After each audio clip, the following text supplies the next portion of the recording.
right, welcome to today's episode of Tomorrow's Leader, where we dive deep on all things leader related to leading yourself and leading others. I'm John Laurito, your host.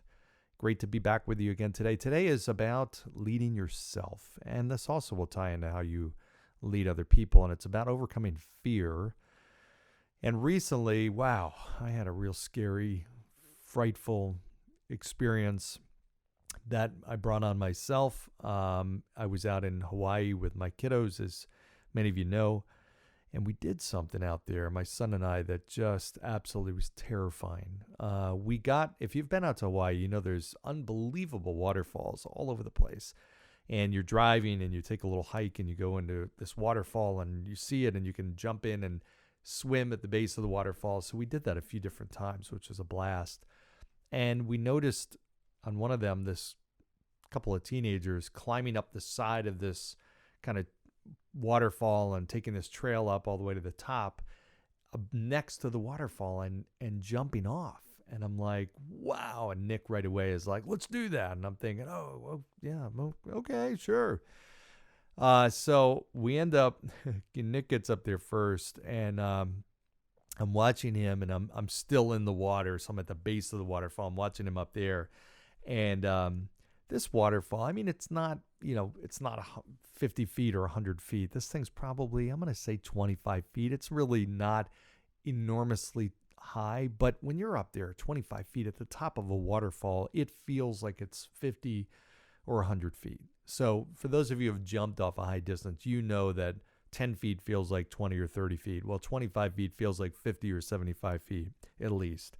So it is really high. But from the base, I'm looking up at him, and he's standing on the side, and he's not going for the longest time, and he's scared and everything like that. And I get it. Believe me, I get it. And I'm watching him, and he finally musters up the courage to do it. He jumps off. It's successful and super happy. He's like, all right, Dad, your turn. I'm thinking, oh, man, I don't know, man. I don't even know if I can, I got to climb the side of a waterfall. So I end up getting, going with it and start climbing the side of this waterfall and climbing and taking the trail up. And you've got to go to the top end of one side and then cross the stream or whatnot, or river that's filling up the waterfall, and go to the other side and this and that. I finally get over there, and I get toward the end, toward this edge, toward this cliff, and I am terrified. I got to be honest with you. I mean, I am terrified. I am looking over this thing, and first of all, as I'm up there, and even when I was down at the base, I realized that I saw that there's a lot of jagged rocks. Like, this is not, diving off of a platform or a diving board. This is natural, man-made, and you've got all these jagged rocks, and I'm thinking, okay, so you really need to push yourself out. You need to jump out. You can't just fall down, because you run the risk of, like, dropping on these rocks. I mean, literally. And I'm thinking, okay, well, that'd be one heck of a story, huh? And so I'm standing up there. I got to tell you, I'm getting nervous thinking about it right now as I'm reenacting this story, but it was terrifying. I mean, terrifying. And to the point where physically my legs were shaking, like I get and I just felt weak. Like I'm envisioning, okay, there was this, and it's part of it is slippery up there. It's wet, so you don't have anything to hold on to either. It's not like you can hold on to a tree branch as you're standing on the edge. You have nothing to keep your balance. And if you lost your footing and slipped, I mean, honestly, you'd crash against the side of the wall. I mean, you've got jagged rocks out there. I mean, it would be really bad. So part of this was dangerous. Probably not something I should have been doing at all. But I'm watching, and I'm sitting there, and now this crowd is down below, and everybody's forming, and they're starting to, come on, man, jump. I'm thinking, come on, I don't need this. You know what? I'm thinking, okay, maybe I just turn around and just forget the whole thing and whatever. Who needs to cliff jump? I wasn't going to dive. No way. Just going to jump. I mean, no, I just wanted to safely make it into the water. So bottom line is I get, I'm up there, I'm hearing all these, I'm just thinking, I don't think I can do this. I think I literally need to walk back down. And as I'm really contemplating that, do I walk back down and just forget this whole thing? This little girl, probably, I'm going to say 8, maybe 9 years old, comes up behind me, and is waiting there. And I turn around and look at her. I said, are you going to jump off this? She said, yeah. I said, you are? Okay, well, here you go. You're my guest. Be my guest. You go. She walks right up to the edge without hesitation and jumps off. And I'm like, what? Are you kidding? How does this little 8, 9-year-old girl muster up the courage? I mean, fearless. There was no hesitation at all. She looked at it as exciting, as fun. I'm like, are you kidding me? So anyways, I'm like, okay, if she can do it, I can do it. I step back up to that edge. Now I've got everybody cheering and looking and, come on, jump. Nick's down below telling me to jump. Now I've got more confidence because I just saw this little girl do it safely. And I will tell you, had I not seen that, I don't know if I could have done it. But something in my mind was like, okay, if she did it, I can do it. And I just took the leap and jumped. And I am here, survived, to tell the story on a podcast.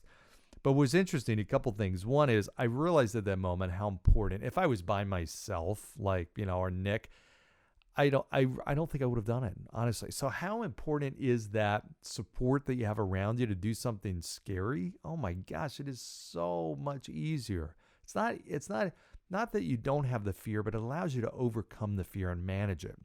It doesn't eliminate it, but it helps you to do the things that you need to overcome the fear. Now, what's interesting is we then went on and did it again.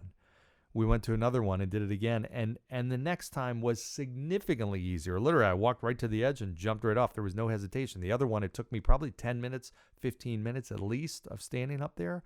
The next time was so much easier. It wasn't that it wasn't scary, but I could manage my fear that much better.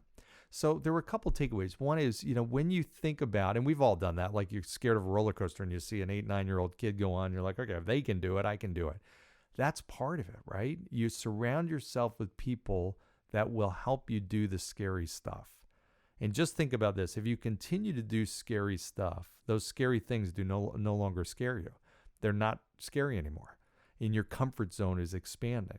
But a big part of this, if we fight the fight ourselves and I'm going up and climbing a rock cliff by myself, or even with somebody who, might not necessarily be overcoming the fear more than I am. If I'm just fighting that fight myself, then it's a harder battle to fight, right? But if I surround myself with people, Nick who's cheering me on, this girl who does it, who demonstrates how easy it is, people around that are cheering me on, and I jumped in and there's like this applause and yay, I'm like, it felt great. And it was significantly easier to do it again.